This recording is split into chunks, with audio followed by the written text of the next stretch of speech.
Olá, seja muito bem-vinda à aula da Tati. Aqui nós vamos discutir conteúdos teóricos embasados no que há de mais atual de evidência científica para te ajudar a entender um pouco mais e estudar um pouco mais sobre DTM e dor orofacial. O meu nome é Tatiana Foscaldo e o tema de hoje é o que é dor. Bom, eu já começo mostrando para vocês a definição mais recente que nós temos sobre dor, que foi uma definição realizada pela IASP, que é o maior órgão mundial de estudo da dor, no ano de 2020. E essa nova definição evolui para o seguinte conceito: a dor é uma experiência sensitiva e emocional desagradável, associada a ou semelhante àquela associada a uma lesão tecidual real ou potencial. Quer dizer, quando a gente olha para uma definição dessa, dá para ter uma noção da complexidade do assunto, né? De uma forma geral, o que a gente está acostumado a pensar como dor, né? Eu gosto de fazer essa brincadeira nas minhas aulas e sempre perguntar: o que vocês acham que é dor? E é muito comum que a resposta seja do tipo: a dor é um processo protetor, a dor é uma coisa ruim que tende a te proteger, né? Isso, de uma forma geral, é meio intuitivo. E isso é verdade se a gente fala da dor nociceptiva, né? Uma das primeiras descrições sobre dor na literatura, como vocês podem ver nesse slide, já lá na época de Descartes, ele define a dor como um processo que chega até o cérebro por fios muito finos, muito delgados, e faz essa ilustração que já começa um pouquinho a mostrar sobre esse processo de transmissão da dor, né? De como a dor chega até o cérebro. Então, Descartes já jogou essa bola lá por volta de 1600. E isso descreve, e vocês veem aí na figura, né, que o esquema é uma pessoa perto de uma fogueira, né? Como se o estímulo do fogo causasse alguma coisa, e aí esse fio muito delgado leva essa informação até o cérebro de que tem algo acontecendo ali na periferia. Então isso é muito verdade, isso cai muito bem para o tipo de dor que a gente chama de dor nociceptiva, né? Que é essa dor com caráter mais de proteger a gente de algum dano.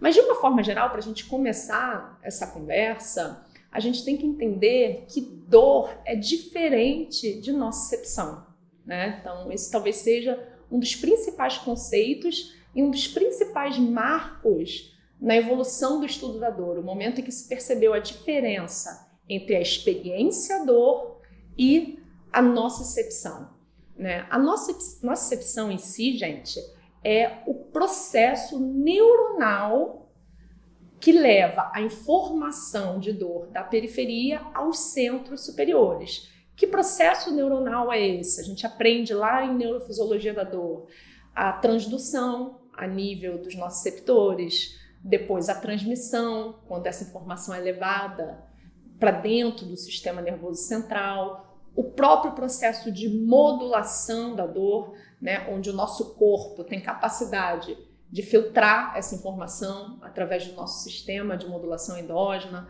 ou não, ou o nosso corpo, por conta de certas alterações, pode fazer com que esse estímulo seja percebido como maior do que deveria. Então, tudo isso acontece nesse processo de informação até que chegue ao córtex e seja finalmente percebido como dor. Então, nesse slide, vocês podem ver um pouquinho resumido sobre esse processo, onde tudo começa de uma forma geral, vamos pensar como na dor nociceptiva, com o estímulo periférico de lesão tecidual. Vamos imaginar que você tenha furado o dedo numa farpa, né? E essa farpa que entrou no seu dedo, ela incomoda os nociceptores, que são os receptores para a dor, né? Que são de vários tipos. São mecanorreceptores, termorreceptores, fibra C. Então você de alguma forma incomoda esses nociceptores na periferia. Isso gera uma alteração e esses nociceptores pegam essa informação, no caso da farpa, uma informação mecânica, e transformam essa energia da informação numa informação que o nosso sistema nervoso conhece, né? Então, os nossos receptores precisam fazer esse processo de tradução de energia que se chama transdução nervosa. Então, eles traduzem essa energia para uma energia que é conhecida pelo nosso sistema nervoso central, que é uma energia eletroquímica, né? E essa transformação, essa transdução, agora vai ser levada ao longo da fibra desse neurônio, que é o processo de condução nervosa, e isso acontece através de uma diferença de potencial de ação. Essa transformação vai sendo conduzida para dentro do sistema nervoso central, para aí sim ser transmitida aos centros superiores, né? Normalmente essa primeira parada é a nível de tronco cerebral e do tronco para o tálamo. E dali essa informação ou vai para o córtex sensitivo ou para o sistema, ou faz interconexões dentro do sistema límbico. E aí sim a gente chega no processo final dessa transformação de informação, que seria a percepção de dor. E lógico que antes dessa percepção acontecer, já no córtex, o nosso corpo tem uma capacidade de modular essa informação. O nosso sistema endógeno, que é a nossa modulação interna, que é o nosso filtro, né? Ele tem a capacidade de mexer nesse estímulo antes que chegue ao córtex e antes que a gente perceba. E da mesma forma que o nosso sistema modulatório endógeno tem essa capacidade de filtrar, se você está num momento da sua vida muito mais estressado, muito mais preocupante, isso também tem o potencial de alterar a tua percepção de dor. Então, gente, vejam que a nocicepção em si já é um sistema muito complexo, desde pegar aquela informação na periferia até chegar lá em cima e ser finalmente percebido como dor. E o que é a dor? A dor é todo esse processo de nocicepção que passa por toda uma influência emocional e psicossomática. E o que entra nesse jogo da influência? O teu meio social, a tua história passada com dor, né? O que você já vivenciou na sua vida, a sua memória. Então, todas essas coisas influenciam nesse produto final que é a dor, que, como a gente viu na definição da IASP, é uma experiência desagradável. Então, essa experiência desagradável, ela é resultado de uma série de processos. E aí a gente consegue entender por que dor pode ser muito mais complicado do que a gente imagina. Então, eu queria mostrar nesse slide para vocês um pouco do modelo biopsicossocial da dor, que são os diversos fatores que podem influenciar essa experiência que é a dor. Então, desde fatores biológicos, né, como a severidade da doença, a própria nocicepção, que a gente acabou de falar, inflamação, função cerebral, até fatores psicológicos como humor, catastrofização, estresse, coping. Há fatores sociais como cultura, ambiente social, fatores econômicos, suporte social. Então, tudo isso vai influenciar a experiência da dor no final de todo aquele processo. E aí a gente tem que falar um pouquinho, agora sim, sobre os tipos de dor, né? Além de ter uma diferença entre dor e nocicepção, que é importante a gente sempre lembrar, a gente tem que lembrar que tem vários comportamentos. A dor, ela se apresenta de várias formas, dependendo do mecanismo patofisiológico que levou aquela experiência de dor a acontecer, né? Então, de cara, eu quero mostrar para vocês esses dois grandes grupos de dor, que são as dores somáticas e as dores neuropáticas. E por que é importante a gente conhecer essa diferença? Quando a gente fala de dor somática, por exemplo, como vocês podem ver no slide, a gente tem as dores somáticas superficiais e as profundas. As superficiais, exemplos, a dor cutânea, a dor mucogengival, que o dentista às vezes tem que lidar na clínica. E dentro das dores profundas, dentro das dores somáticas profundas, olha quem está lá. A dor no grupo das musculoesqueléticas, a DTM, né? Então, a DTM, ela é um tipo de dor músculo-esquelética, ela é um tipo de dor somática músculo-esquelética. Um outro tipo de dor somática profunda, já no grupo das dores somáticas viscerais, é a dor de dente, né? A dor de dente, que a gente também está super acostumado a lidar, é uma dor somática profunda do tipo visceral. Então, vocês podem ver que existem vários tipos de dor, né? Então, tem a diferença entre dor e nocicepção, que é importantíssima, e depois, dentro de dor, a gente tem uma série de classificações e de tipos de dor diferentes. E por que é importante eu saber o que é isso? Por que é importante eu saber o que é dor e que tipos de dor existem? Porque senão eu posso acabar tratando uma dor como se fosse outra, né? E isso pode gerar muita frustração, tanto para você quanto para o seu paciente. Então, eu queria dividir com vocês um caso que foi atendido dentro do serviço de dor orofacial do Hospital Barros Barreto, serviço que eu hoje vai fazer 1 ano que eu coordeno, e a gente pega casos de DTM, dor orofacial de todo tipo, e eu queria dividir com vocês o caso do seu Francisco que apareceu na nossa clínica, no nosso ambulatório de DTM e dor orofacial, com uma queixa muito específica e com um relato de como o dentista tentou resolver essa queixa dele. Então, eu gostaria agora de dividir com vocês o caso do seu Francisco. Eu queria que você me diga primeiro, seu Francisco, como que essa sua dor dói? Essa dor do meu rosto dói que nem um raio. Ela bem frequentemente vai embora rapidinho. Ela é rápida? Extraí os dentes todo de cima, pensando que era alguma coisa, não era dos dentes. Bati uma chapa da cabeça, sei lá, do meu cérebro, não teve um coágulozinho. E tem quanto tempo isso? Isso está há uns 8 meses. E em cima arranquei todos os dentes por causa disso. E a dor continua? E a dor continua. Tá, para um ela pouquinho. Que nem um raio, assim. Não posso mover, assim, busca assim, uma coisa, mastigar alguma coisa. Me sinto muito mal. Mastigar piora, movimentar o rosto piora. Uma dor horrível. De 0 a 10 ela dói quanto?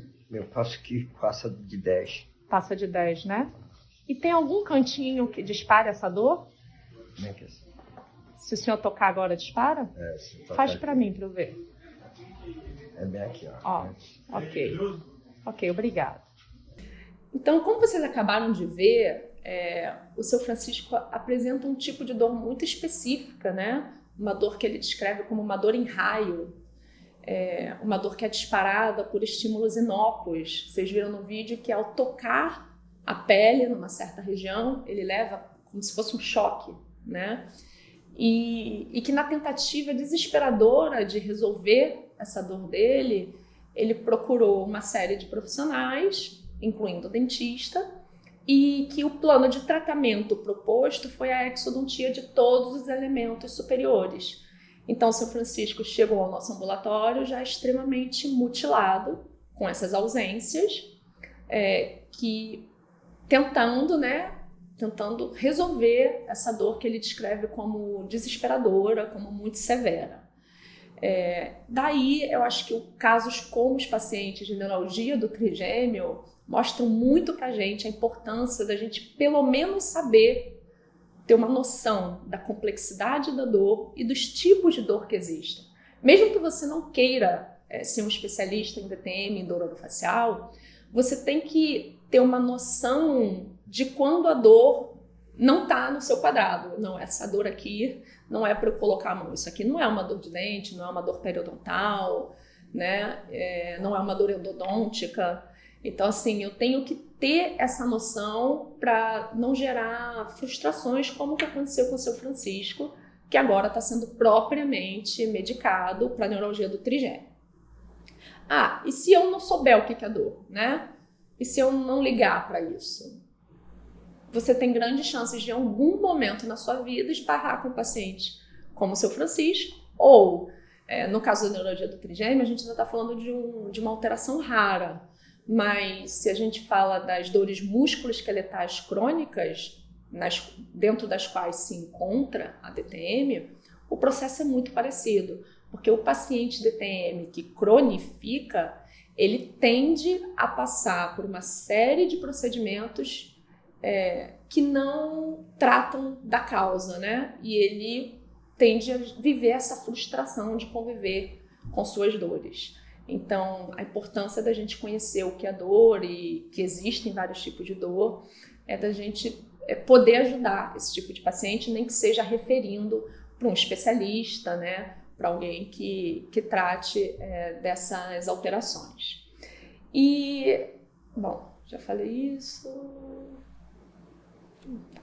E aí, onde que eu vejo que o dentista, de uma forma geral, mais erra? Eu vejo que o dentista erra ao tratar com muita simplicidade algo que é extremamente complexo, né? O nosso treinamento em odontologia prepara a gente para resolver a dor, né? Como a dor de dente. Então, o paciente chega com uma dor de dente, eu sou treinada para identificar que é uma dor de dente e resolver. Eu vou remover a cárie, eu vou tratar o canal, ou eu vou extrair aquele dente, né? E eu vou resolver aquela dor.